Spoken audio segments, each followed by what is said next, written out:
Thank you for joining today's webinar detailing the U.S. Environmental Protection Agency's bipartisan infrastructure law funding that can support the needs of energy communities. The program will begin shortly.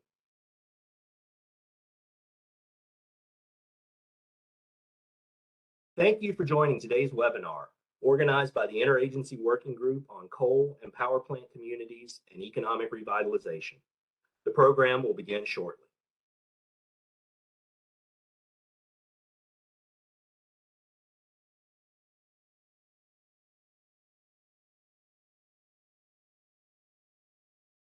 Thank you for joining today's webinar detailing the U.S. Environmental Protection Agency's bipartisan infrastructure law funding that can support the needs of energy communities. The program will begin shortly.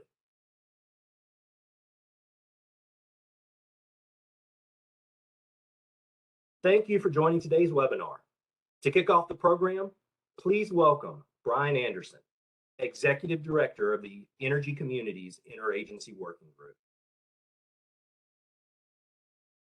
Good afternoon, everyone, and thank you for joining us today to hear from colleagues from around the Interagency Working Group, and specifically on the U.S. Environmental Protection Agency's infrastructure law funding that is really applicable to energy communities. And I know so many of you are members of communities, members of state organizations and groups around the country, and accessing funds is priority number one around the Interagency Working Group. And a very close second is engaging with our communities around the country. And so thanks for joining us today. As was mentioned in my introduction, I'm the Executive Director of the Interagency Working Group on Coal and Power Plant Communities and Economic Revitalization. And I want to get into some of the mission and vision of what the IWG is, but really hand it over very quickly to our talented colleagues from the Environmental Protection Agency. So to break the ice, I would like to get some the participants who are here on this webinar this afternoon engaged. And so if we go to our first icebreaker question, so you should be able to see in your polling if you're logged in with us on your computer. Question number one: what part of the country is a focus for you and your organization? And so if you would, this gives us a sense of the breadth of involvement around the country. And number two, what kind of entity are you? Again, we want to be able to tailor our information that we provide to those of you here on the webinar to what your needs are. And we want to make sure that we get feedback for future webinars and the information that is needed by you and by the communities that you might represent. And so please, we have a couple minutes on the clock to answer this, but they should be pretty easy questions. So we'll close the poll here in a moment and see what parts of the country are represented and what types of entities. So if we go to the agenda today, and we'll come back to the results of these questions, I'm going to give a very brief overview and welcome just for the next minute or so, and then spend the bulk of our time together with a spotlight on the EPA funding opportunities, some case studies, and technical assistance. And I'll introduce our panelists here momentarily. We'll have some time for Q&A, knowing that oftentimes in the land of webinars, the question and answer and chat and dialogue is restricted, but we want this to be very interactive. Again, very close to getting the funds from the bipartisan infrastructure law and from the annual appropriations from the Interagency Working Group into communities where they can make a difference and make an impact is engaging with communities and organizations around the country. And by engaging, we want to hear from you where some of the barriers are. So we'll have a Q&A, and then we'll have some closing remarks by the Deputy Executive Director of the IWG, Briggs White, toward the end of the hour. And so I don't see, at least on my end, I don't see the results yet. Oh, here they are, the results of the polling. We have representatives from really across the country, every region represented by at least 14 or 15 folks. In some regions, see Region 3, 53 folks logged in today, and so I'm really happy that from across the entire country and either continental U.S. and more broadly that we have representation. And we also have representation from across most types of entities, be it academia, industry or business, government, labor, nonprofits, tribal, and a few others. And so I'm glad we have a broad swath of organizations and entities that are represented here today. And so as we go forward in the webinar, I think we can go beyond the agenda. There are ability to submit questions. The questions can be submitted at any time as we're going along, spurred on by the conversation in the meat of the agenda. Use the chat function here in WebEx. All the participants, you are muted. We won't have an opportunity to hear your voice in asking the questions, but please make your voices be heard through the chat function. And so to give a quick introduction of the Interagency Working Group, one final reminder is all the resources will be posted to our website, the Interagency Working Group website at energycommunities.gov. And those of you who are on here are all registered. We have your email addresses. We will also be sending these resources along. And to get to know, if you're not familiar with the Interagency Working Group, it was established by the executive order signed the first week of the presidency on January 27th last year. And the executive order is tackling the climate crisis domestically or at home and abroad. And in Section 218, it established this interagency working group of a dozen federal agencies, all with a focus on revitalizing and empowering workers and communities that have historically provided the energy that has created this nation and has powered our economy for the last century. And to make sure that as we drive forward through a transition in the energy space, be it historical through even the last couple of decades, some tremendous energy transitions and dislocation in the labor markets and energy communities, that we don't leave communities behind. Some may already have been left behind, and we want to make sure that we get those federal dollars into those places. So we prioritize 25 energy communities across the country, represented here on this map, really spanning the entire country. And these coal communities were identified as the ones that were immediately challenged, ones that even historically have been challenged. And so there's a lot of additional analysis, not just in the labor market impacts for employment, but also in the tax base and in environmental and economic and energy justice. And so these communities we prioritize and have been doing a lot of outreach over the last year with engaging over 7,000 individuals, many events, and some real focus areas of the country that we have identified as immediately challenged and need to get capacity into those communities. And so as we move on, there's a tremendous amount of opportunity with both the bipartisan infrastructure law and annual appropriations. There's nearly $250 billion of planned or open announcements. You can see the numbers here: 162 open or planned opportunities, 12 agencies. 63 of these do not require cost share, which means that 99 do. And so it is really important to bring together all the aspects of the communities, philanthropy, private sector, state and regional, local governments, to make sure we can meet the needs of these funding opportunities. It's in the chat. You can access the IWG Clearinghouse and be able to sort and find the appropriate funding opportunities at energycommunities.gov/funding. And you can see that there is $185 billion in infrastructure law funding in the Clearinghouse. And so we have an open comments portal that we opened just over the last few weeks. This open comment portal, we desire input from the public so you can help us prioritize our investments, prioritize our engagement, and plan the assistance to energy communities. Please read this public comment. It's at energycommunities.gov/comment. You can find it all at the homepage, but please, we want these comments very soon so we can implement the change and implement the programs that we need to prioritize assistance to energy communities. And so now, without further ado, I'd like to introduce Vicki Arroyo, the Associate Administrator in the Environmental Protection Agency and the Office of Policy to run our next panel. And I would welcome from the Office of Land and Emergency Management, Carlton Waterhouse, the Deputy Assistant Administrator, and from the Office of Water, Jonathan Nelson, the Senior Advisor for Technical Assistance and Community Outreach. And Vicki and Carlton and Jonathan, thank you so much today. And Vicki, I'm happy to hand it over to you and get to why people are here.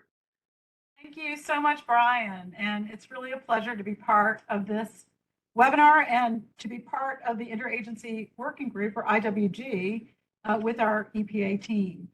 With our federal partners, EPA really looks forward to continuing our work with leaders at the state and local levels in places that are going through energy-related transitions. Today, we're going to highlight some EPA resources that are particularly relevant to states and communities facing these challenges. Many local economies have been reliant on coal for decades, even longer, and some have been or will be shifting away from fossil fuels and coal-fired power generation. These shifts have been evident for years. They're expected to continue into the future. Brian mentioned this in the opening remarks, so this is not new. However, what is new is a really robust effort of the federal government to work together to support energy communities and to actively engage with local communities to connect you with federal resources. EPA recognizes that as we transition to cleaner energy, we should also focus on the economic and environmental revitalization of communities that have historically been economically reliant on fossil fuels. And EPA has identified its existing federal funding that could be accessed by energy communities for infrastructure, environmental remediation, workforce development, and community revitalization efforts. Funds provided by the Bipartisan Infrastructure Law come at the right time to support communities as they transform their economies, and the bill funding, as it's called, is well suited to support work on the ground in your communities. We know that it takes more than money. The IWG is providing long-term engagement with states and communities so that the local, state, and federal relationships are focused on working collaboratively. I'm excited that EPA has already been engaging on the ground in energy communities in places like Wyoming and Appalachia to identify how local needs can be met. We hope to reach even more communities in today's event to share how EPA resources may be useful with those of you on the ground and across the country. Today's panel will highlight several of the largest buckets of EPA infrastructure funding that are relevant to energy communities, specifically addressing water infrastructure and the assessment, cleanup, and reuse of contaminated lands. In the IWG's engagements with energy communities, these two topics are often highlighted as the most relevant EPA funding sources that can meaningfully support environmental and economic revitalization. In the next segment, you'll hear from EPA's Office of Land and Emergency Management and Office of Water about availability of federal infrastructure funds to states and local communities. Some of this funding goes directly to communities from EPA. Some will go to states who then allocate it to communities. We'll also share examples of infrastructure funding that has been used to support energy transition and diversification efforts. So we're going to close with a Q&A session. We've already gotten some questions in advance, so we thank you for those, and you're welcome to add some to the chat at any time throughout the webinar. Now I'm going to turn over the virtual microphone to our first panelist, Dr. Carlton Waterhouse. Carlton serves as the Deputy Assistant Administrator for EPA's Office of Land and Emergency Management, or OLEM. Prior to his appointment by President Biden last year, Carlton held a joint appointment as a professor at Howard University School of Law and the Howard University School of Divinity, and he began his legal career as an attorney with EPA, where he served in the Regional Counsel's Office in Atlanta, Georgia, and the Office of General Counsel in Washington, D.C. Carlton?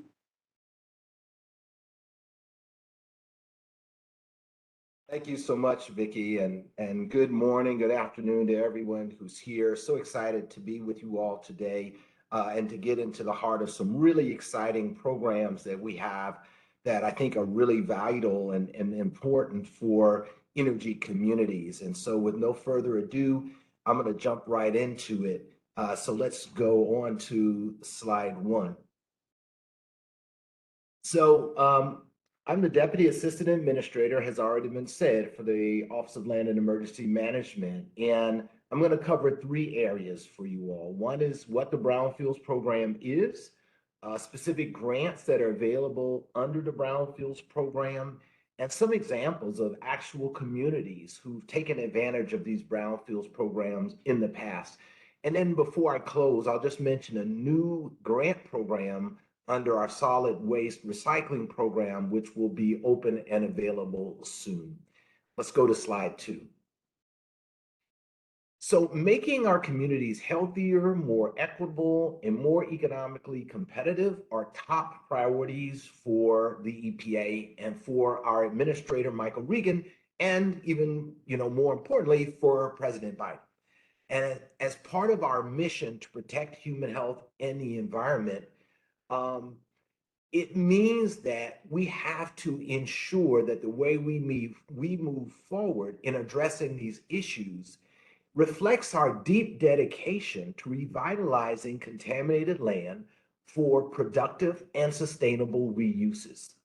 Now, our brownfields and land revitalization program invests in communities across the country, and it provides really critical seed money to encourage safe and sustainable reuse of lands that are otherwise contaminated or perceived as contaminated. Now, what we do is provide communities with grants as well as technical assistance that helps them to tackle a range of challenges, both in terms of environmental quality and in terms of economics that are caused or that are exacerbated by these properties. Now, our upfront investment enables communities to overcome what are the regular uncertainties that are associated with taking the first steps towards some form of redevelopment when you have land that's perceived or has actually been found to be contaminated. But our brownfields grants really steps into the gap when that exists by bringing hope to communities, particularly that are underserved across the country. We really provide empowerment for local communities and local governments to address the public health, environmental, economic, and the social issues associated with vacant, blighted, and often contaminated properties. And the Brownfields program really has a proven track record that time after time, we marry environmental protection and economic development. And this is what this program has done well over years. And with greater support that we have today through the bipartisan infrastructure law, we're able to do in an even greater way. I'll say more about these historic investments, though, as we move on. Slide 3, please. Now, communities that have received brownfields funding, we know, have attracted more than $34 billion in cleanup and redevelopment funding. And that's led to over 175,000 jobs across the country. As a result of these cleanup activities, residential properties near brownfield sites have increased in value by as much as 15%. And communities that previously received brownfields grants use these resources to fund assessments and cleanups of brownfield, and also have successfully leveraged an average of 10 jobs for every $100,000 of the grant funding they received from EPA, and roughly $20 in return for every dollar that's been invested. Next slide, please. So I want to say something now about the historic investment from the bipartisan infrastructure law in this program. It creates an opportunity for us to get more brownfields funding to more communities around the country, and to get larger funds and larger grants into the hands of communities that need it so that they can become engines of economic growth. Now, the law has invested an unprecedented $1.5 billion in our brownfields program. And this really allows us to do much more than we've done before to reach large, small, urban, rural, and all kinds of communities across the country to address the long-standing economic, environmental, and health challenges that are created by contaminated sites, and to position those communities and the properties in them for new investment and revitalization. So we're reaching out not only to these communities I've mentioned, but also to all of our tribal partners and tribal communities as well with this historic funding investment. Now, this is going to allow us to provide direct grants and technical assistance to clean up what are literally hundreds of brownfields programs, to do sites rather, to do assessments of nearly 20,000 different properties or sites around the country, to train over 3,500 people in doing brownfields and contamination remediation work, a new career, not just a new job, and to ultimately place 2,500 people, over 2,500 people in environmental jobs that are part of a long-term environmental career. And it will also assist hundreds of our communities in identifying what are new equitable reuse options that they have to cultivate healthy, livable, and resilient neighborhoods. Now, we know that technical assistance is a huge priority for local governments, so we've heard you. So beyond the grants themselves, we are significantly expanding our technical assistance that we're providing to communities, and specifically targeting communities who've not benefited from EPA brownfields funding in the past. Now, our land revitalization and brownfields coordinators are ready to work directly with communities that need technical assistance and expertise to help them prepare site cleanup and safe reuse strategies, but also to help them prepare successful applications for these grants. Now, our current expectation is that we're going to announce our upcoming request for applications in the September-October 2022 timeframe.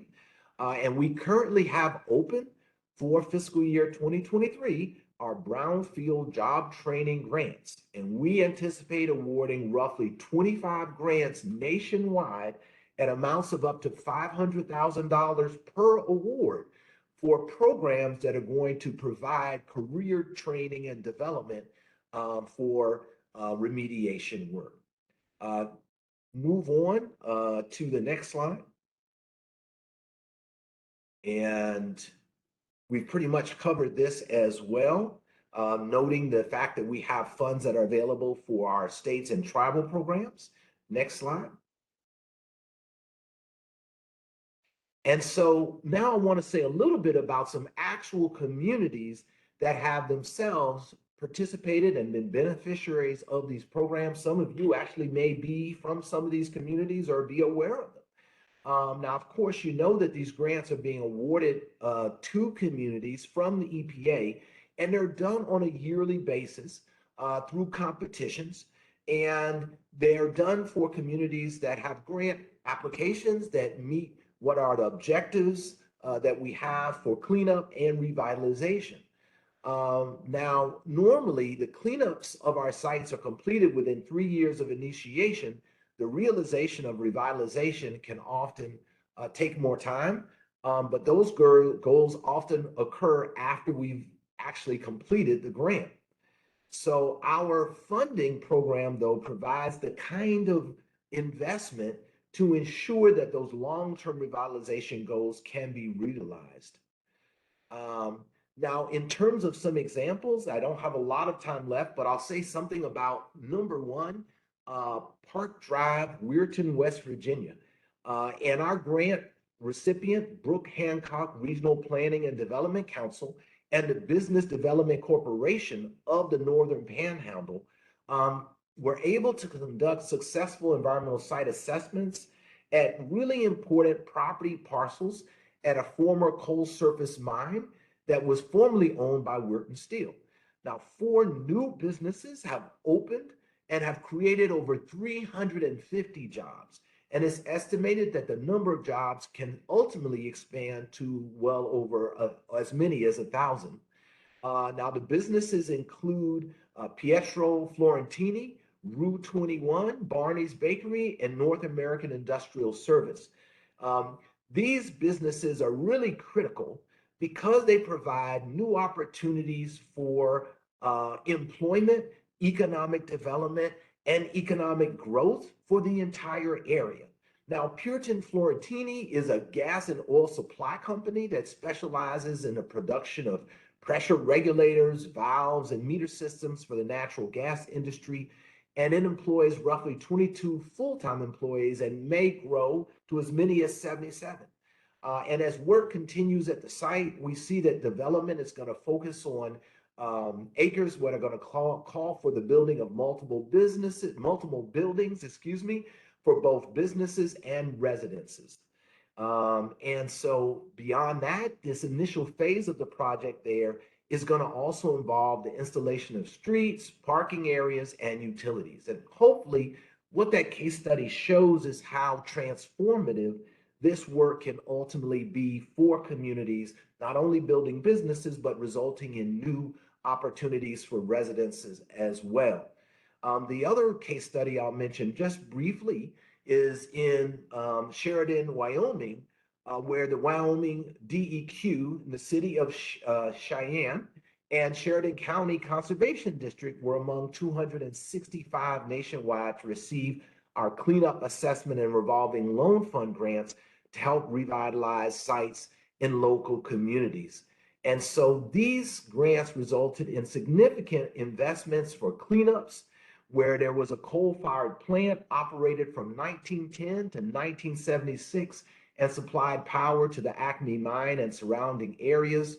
Ultimately, the state of Wyoming Department of Environmental Quality received $2 million in grant funds this year to conduct environmental site assessments in communities across the state, as well as that other community.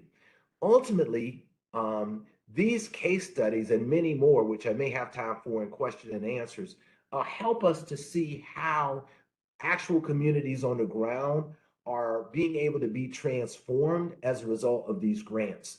As I close, I'll just ask we move on to slide 8. I want to invite folks to join us at the National Brownfields Conference, which is taking place this year in Oklahoma City, Oklahoma, August 16th to the 19th. Please come on out and take advantage of all of the great information, the unprecedented financial resources and technical assistance. And this is the greatest opportunity and a premier event that we have to learn more about how to maximize environmental, economic, and social opportunities for communities through the Brownfields program, which is really transformative. Last slide, please. And that's just, I want to note that the bipartisan infrastructure law provides unprecedented funding to support local materials management and waste management infrastructure development for recycling programs. And this funding is going to provide $55 million a year for 5 years to create those programs. And really, this is funding that we're going to send out directly to communities. So we want folks to learn more by following the link or going to the link at the in the slide to see exactly what you can take advantage of. So with that, there's an additional link here where you can learn more about the Brownfields program at epa.gov/brownfields. Thanks so much for your time, and I look forward to the Q&A. Thank you so much, Carlton. That was really terrific. And look forward to taking questions for Carlton shortly. But I want to turn over next to Jonathan Nelson, who's a senior advisor for technical assistance and community engagement to US EPA's Office of Water and to their AA, Radhika Fox. Prior to joining EPA, Jonathan served as the policy director for the Community Water Center, where he worked in partnership with small and rural communities to expand access to safe, affordable, and resilient water infrastructure. Thanks for joining us, Jonathan. Turning it over to you now. Great. Thanks, Vicki. Well, first of all, thanks, Carlton. It's always a dangerous act to follow Carlton. As you can tell, he's really good, and we appreciate all the amazing work you're doing, Carlton. We've got a lot of fans in the Office of Water. Most importantly, I want to thank all of you for taking time out of your busy schedule to join us today. We really are grateful to share this space with all of you. So briefly, by way of introduction, so again, my name is Jonathan Nelson. I have the privilege of serving as Senior Advisor for Technical Assistance here in the Office of Water at the EPA. My background is, before coming to EPA, I worked with small and rural communities in partnership with them to be able to help make sure that more communities could access safe and affordable drinking water and good infrastructure. And just on a personal note, my family to this day is served by a little water system that has real challenges. So this is more than just the work that we have the privilege of doing. It's personal for us. And I want to convey on behalf of our Assistant Administrator, Radhika Fox, and all of the incredible team here at the Office of Water, how passionate and committed we are to make sure that all communities get their fair share of funding and make sure that we can get them the infrastructure they need. And so we are very passionate about this opportunity to be here with you today to talk about a really special moment in the history of this country, which is the bipartisan infrastructure law and the level of funding that's available to communities. So we'll talk a little bit about that, and we'll talk a little bit about some resources that can help you learn more. So with that, we can go to the next slide. And just to share a bit about the bipartisan infrastructure law in the water context, we have at EPA been charged to steward $50 billion over the next 5 years for water infrastructure for communities across the country. This is the single largest investment in water infrastructure at one time in the history of the country. And part of what is so exciting about this moment is not just the level of funding, although that's important, but also the type of funding that's available, which is that there's significant funding available in the form of grants or principal forgiveness funding for underserved and disadvantaged communities. And that can really be a game changer for communities, and we'll talk a little bit about that. Our priorities for implementing this $50 billion in funding for water infrastructure for communities include making sure that communities that maybe have struggled to get their fair share of funding in the past can get it, making sure that we're addressing challenges that we see on the ground in communities, for example, lead challenges in many of our communities, supporting building resilience in all the important forms that comes with, and supporting creation of good family supporting jobs in communities across the country. So if we go to the next slide, there are many ways that this historic funding through the bipartisan infrastructure law for water infrastructure can help communities address their water challenges. And this is a non-exhaustive list, but just a couple examples include helping communities be able to improve their drinking water and wastewater infrastructure, making upgrades where we need it, and in some cases helping communities build new treatment facilities or install new pipes, making sure that we're able to reach not just communities that are served by centralized infrastructure systems, water systems, but also reaching families that are maybe on failing septic systems, just to give you one example, and helping communities be able to address stormwater and wastewater and water conservation, PFAS challenges, the list goes on. As you can see, there's really so many opportunities here to help communities meet their water infrastructure needs.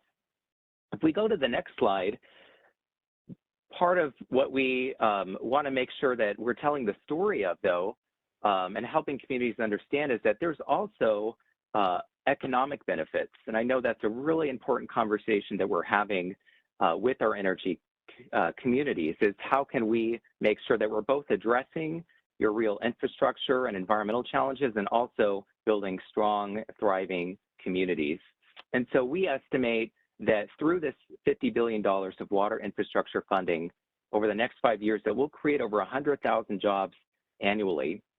And that we really have seen, and I certainly saw this in the work that I did before coming to EPA in small and rural communities, that as you improve your foundational infrastructure, it can really lay the foundation for your community to thrive and grow economically. So if we go to the next slide, and I know there's a lot of information on this slide, so I'll break it down here for you all. A key program for you all to remember from this presentation is the State Revolving Fund Program. So the State Revolving Fund Program is important for a couple reasons. One is it's where we're going to invest most of our funding. So $43 billion is going to flow into our state revolving fund program. The second is that every state implements their own state revolving funds. So each state has a drinking water state revolving fund that handles drinking water needs, and each state has a clean water state revolving fund that handles sanitation and wastewater needs. So over the next 5 years, a lot of money is flowing to each of the 50 states through these drinking water state revolving funds and clean water state revolving funds. Utilities, so local water utilities, can submit project applications to each state's drinking water state revolving fund or clean water state revolving fund to apply for funding for some of those projects that I mentioned and many others. And what's important to know, and I'll talk more about this in a minute, is that states as well as EPA can help communities that need some assistance to apply for this funding. We can help you be able to do that. I'll talk more about that in just a minute. If we go to the next slide, so just a little bit more about how local utilities can apply for this funding.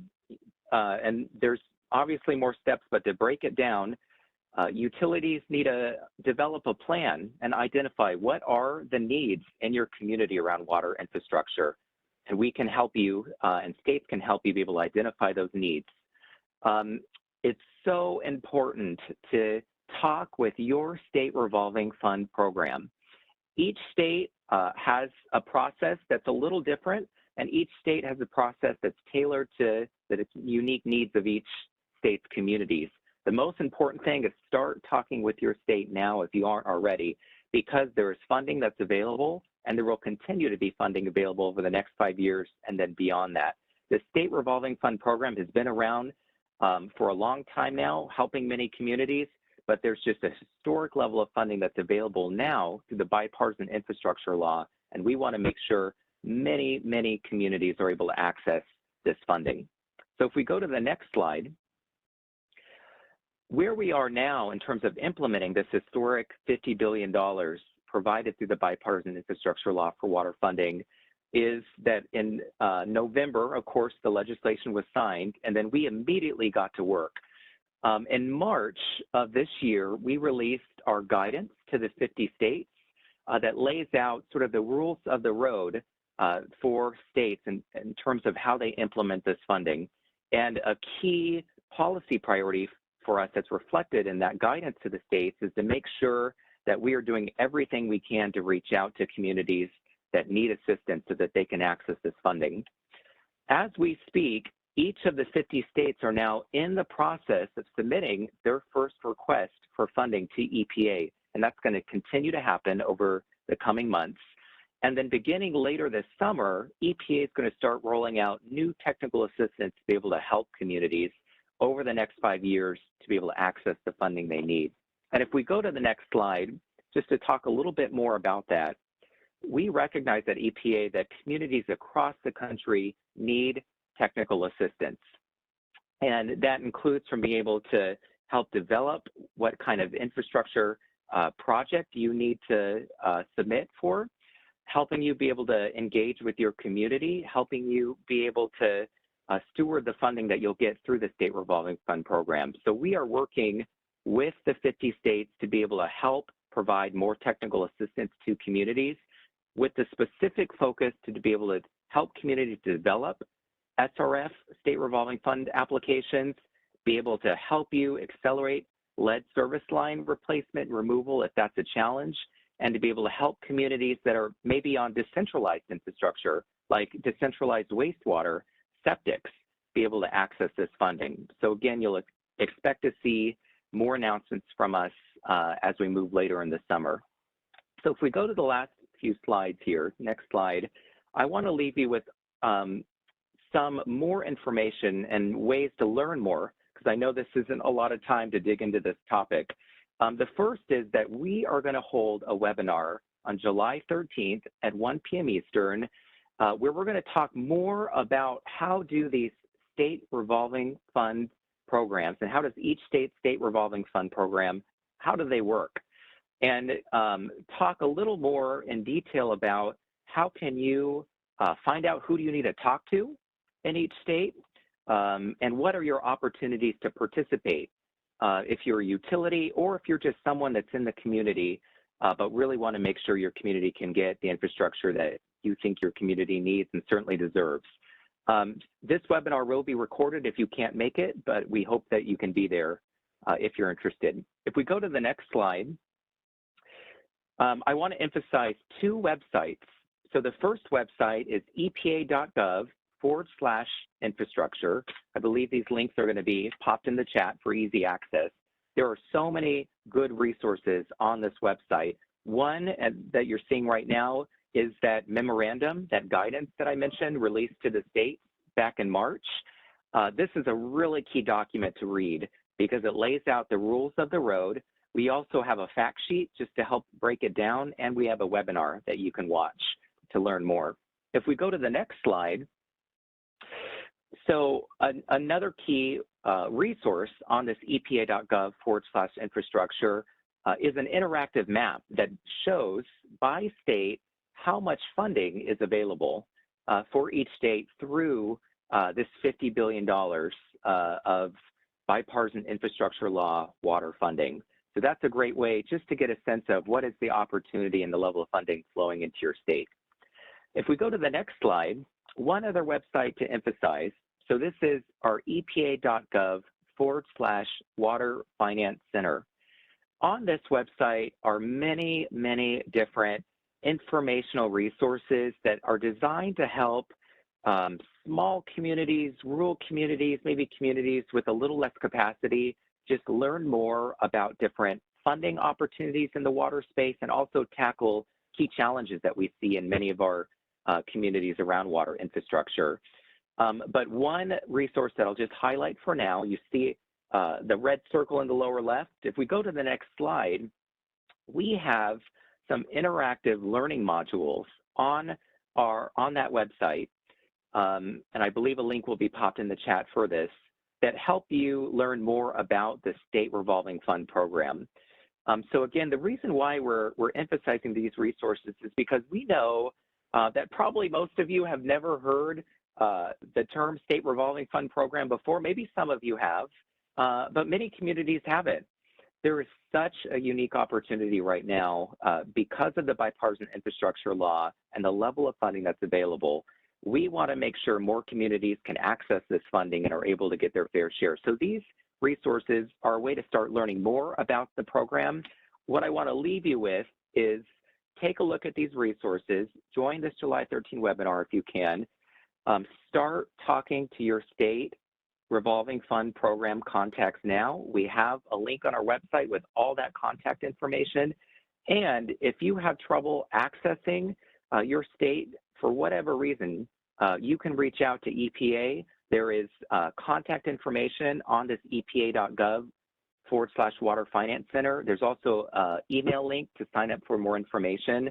We want to work with all of you to take the biggest step forward possible, and we are really excited to be in partnership with you all as we move forward. With that, I'll turn it back to Vicki. Thank you. Thank you, Jonathan. That was really great. And I'm happy to report that we have a lot of questions coming in. And I will deal with, I think, the elephant in the room because a few of them relate to today's Supreme Court decision. So I want to put people's minds at ease a bit. And I won't speak for the administrator who issued an official statement. So I'll direct you to EPA's site to see that. But I will say, as it relates to what you're hearing about now, first of all, the administrator stated his disappointment in the decision while committing to use the full scope of EPA's authorities to protect communities and reduce pollution, including supporting industry and community efforts to grow clean energy economies, which of course is exactly what we're talking about with you today. These bill programs and brownfields programs and energy communities programs are not affected by that particular case regarding a particular part of the Clean Air Act. So I just want to assure you of that so we can move forward and have a really robust dialogue about this really great opportunity. We are getting questions about eligibility given the maps that Brian showed earlier of energy communities and the priority designations. You don't have to be in those communities to be eligible for these. These funds that you're hearing about are broadly available. We're just doing this webinar for the audience of energy communities because of our work through the IWG. But Jonathan, Carl, for both of you, we are getting questions about for those groups that are eligible, which is, many different types of entities, are there resources available to help maybe some of the smaller communities and entities apply for these funds? So if you could both take that in your respective areas, that would be terrific. Thanks.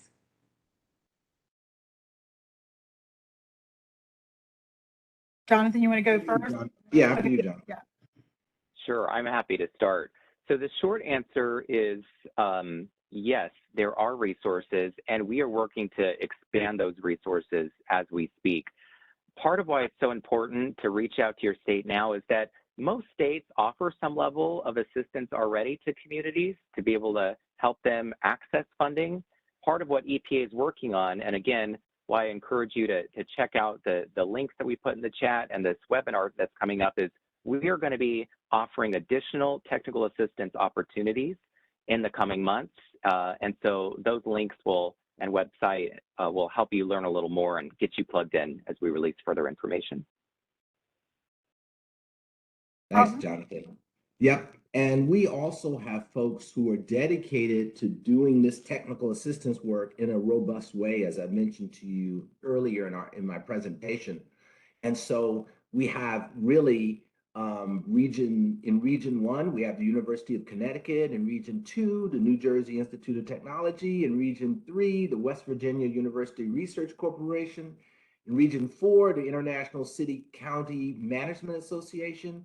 And in regions 5, 6, 7, and 8, the Kansas State University. Regions 9 and 10, the Center for Creative Land Recycling. To learn about these, just go to, even if you just put in Brownfields Technical Assistance in Google, it'll pull up all of these folks for you, and then you can get more information on how to contact them to get the kind of support you would need to walk through putting a grant together or helping you with grant funds you've already received. And just a quick follow-up based on some other questions that I'm trying to kind of curate here together. Carlton, folks are asking about coal plant sites. Are those possibly eligible for brownfields grants? People are asking if the private sector is eligible. I would imagine that could be done in concert with communities in the state. Is that right? Could you speak to that? Like, how would something like that come together? Yeah, so, really what our grants do is provide kind of seed investments that then allow additional investments to come together. So often we'll see collaborations, partnerships, where entities are working together. What the Brownfields grant does is remove the risk of circular liability that prevents often people from investing in a property because they think it's contaminated and they may have to be liable for doing extensive cleanup. So what happens is once the Brownfields program is involved, it allows the kind of, assessment of whether there is contamination, the removal of contamination, and then that opens the door for often private entities then to, after collaborating with local governments and nonprofit organizations, to make investments in property that then allow for its development into different kinds of commercial or residential or other purposes. The one limitation on getting a grant is that you can't be an owner of, or excuse me, the person who's responsible for contaminating the property. But if you're not the one responsible for the contamination, then it does open up for you those opportunities. That's really helpful. Thank you so much. Jonathan, I think you directed people to websites near the end that you can dig in and learn a little bit more about the State Revolving Loan Program. We did get a question about how does that program connect to opportunities for hydro? Can you say anything about that? That's a great question. And that's actually the first time I've been asked that question. So I may punt. We've got a couple of our experts on the line if they want to weigh in. Otherwise, we're happy to work with you to provide some follow-up information on that question. But I really appreciate it. Okay, that is great. If I don't see somebody pop up, we will circle back on that one. We also got some questions about tribal interest and whether or not there might be a tribal set aside for any of these EPA funding opportunities? Jonathan, you want to go first on that one? So there is a tribal set aside for funding, and reaching tribal nations is a top priority for us. And we have a lot of information on our website, including contacts for who to reach out to. So the short answer is yes, there is a tribal set aside. That is a top priority for us. And we have some good information on our website to help communities that are eligible for that opportunity to be able to start that conversation, make sure they can make sure funding they need from the topic. Carlton, is there anything you could say on Olin's front on tribal engagement and opportunities? Oops, you're still muted. Great. I actually asked if you could hear me. So, yes, so in fact, it really does. And the bipartisan infrastructure law provides an additional $300 million or $60 million per year over 5 years to the non-competitive Brownfield State and Tribal Response Program. Now, that program provides direct funding to both states and tribes, which they can use to create new or enhance existing environmental response programs, as well as to conduct assessments, develop inventories rather of the properties that they have, and to do education to communities about the value of protecting and restoring tribal natural resources and community health. So there is a set program created in the statute and that we're doing even additional funding for that benefits tribes. That's terrific to hear.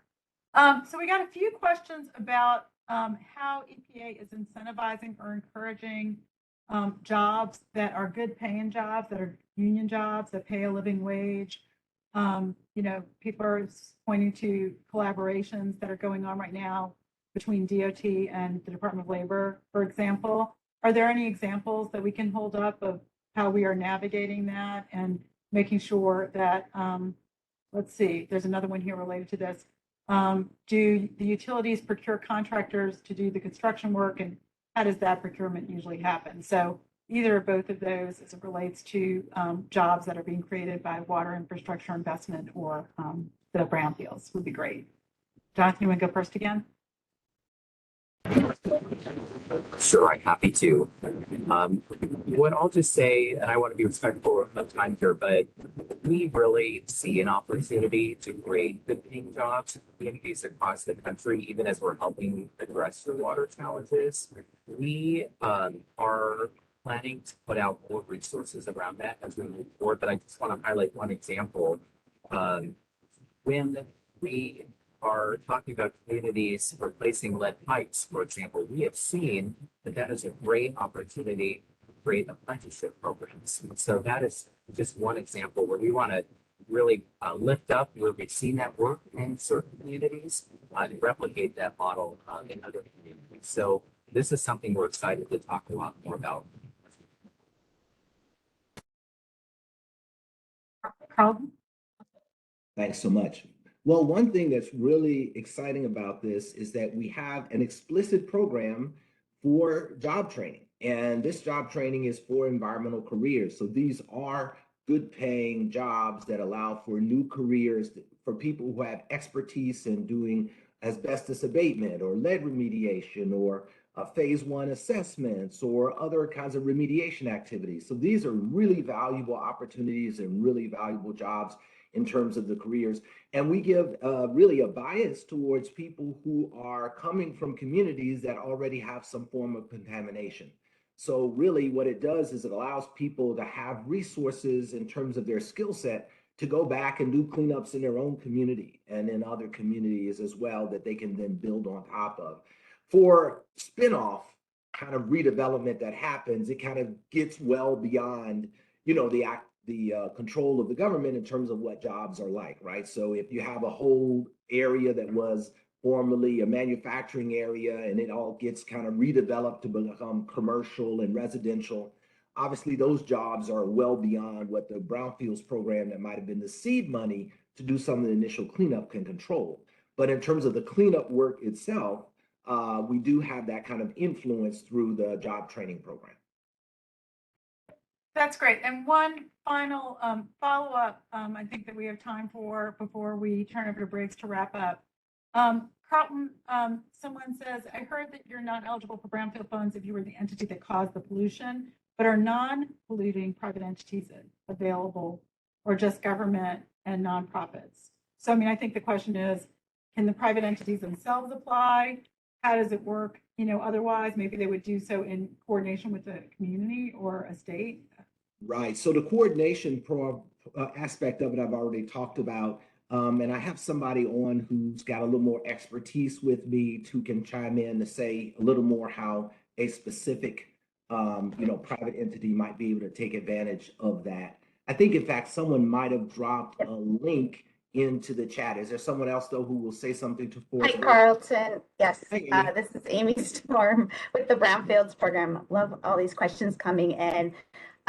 So private entities are not eligible to receive Brownfields grant funding. It is to primarily governments and nonprofits. And we do have a list in the chat. So take a look.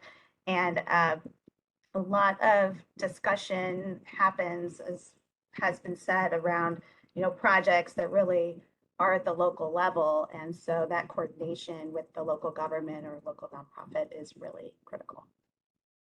Thank you. So Thank there can you be, Amy, so so there much, can Amy. be public-private partnerships then, it sounds like, maybe with the community, private sector, NGOs coming together. So that would, right, but it would be coming in, the entity coming in for the grant with EPA could not be private. It would be the local government or a nonprofit organization. Yeah, and the way we see it, Vicki, is the local government nonprofits kind of collaborate to get the grant funding. They've partnered with separately a private entity that says, once you get this grant funding, we will then work with you to do X and Y. So there's the public-private partnership in the ultimate project, but not in the grant application. Got it. Okay. Well, hopefully that clarifies it for the folks who are asking. And I think since we only have a couple more minutes, I will thank the speakers. Thank you so much, Carlton and Jonathan, and thanks to the teams who helped staff us on this and to provide a bunch of links that you can follow up on and get more information. And I will turn it over to Briggs. Thank you so much. Thank you, Vicki. Thanks again to EPA, Vicki, Carlton, Jonathan. That was fantastic. If we could put up our next slide, we would like to get a little bit of feedback from the audience just to make sure that we're continually improving and being as relevant and creating value for you. So, this is optional, but if you would give us a chance to learn a little more of your perspectives, love to hear your thoughts. While that's up, I just want to summarize a little bit of what we heard. And I think what you heard between these two different program areas is really emblematic of what we're trying to do with the IWG through the Brownfields program. Very flexible funding to do environmental remediation and lay the grounds for economic development.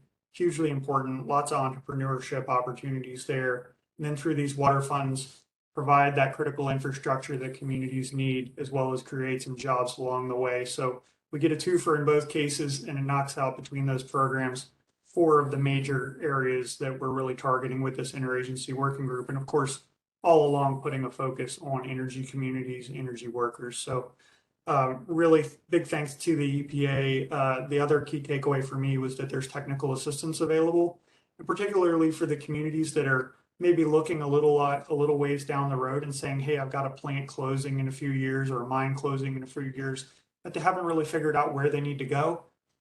Really great technical assistance opportunities. We say it's the small money that leads to the big money. So if you don't have all the details yet, pulled together for a big project, start off with some technical assistance, start off with a planning grant, and that can really get you moving on what you're trying to do with your community. Let's go to the next slide while we give folks a little more time on the feedback. Just a couple of quick calls to action. First of all, get engaged. Thanks for joining this webinar, taking the time, but also give us some feedback on the IWG, on the website, follow us on social media, and thanks for attending this webinar. In terms of getting ready for infrastructure bill funding, critical to build the coalitions. And here I want to reiterate something that was said several times today, which is The importance of knowing your state contacts, that applies both for the water funds and for the brownfield funds. So, incredibly important to know your DEP, DEQ, whatever the department is at the state level that is responsible for implementing these funds. It's never too early to reach out and start a conversation there. Likewise, assemble resources for grant writing. We know that in a lot of the low capacity energy communities, that's hard to come by. So reach out to philanthropy, reach out to the states, reach out to the private sector, and see if you can get some funding, get some resources to help you out with the grant writing. Likewise, with the cost sharing where required. Next slide, please. So please sign up if you haven't already. Thank you for attending this webinar. We will be sending out copies of the slides. You'll get a link to that, and as well as the recording. We're on all the social media platforms. There you have it, and you will receive that as a follow-up thank you email. Next slide. And we do want to hear from you. We've been doing this interagency working group for a little over a year. And if you haven't had a chance to give us direct feedback, please do chime in. We have a portal open. It doesn't take more than a handful of minutes to fill out some of the forms online. So please do go ahead and check that out at energycommunities.gov. Next slide. And I just want to wrap up with a big thank you for spending your hour with us here today. Hopefully that was helpful. Please do reach out if we can be helpful in any way. And thank you very much. That adjourns today's webinar.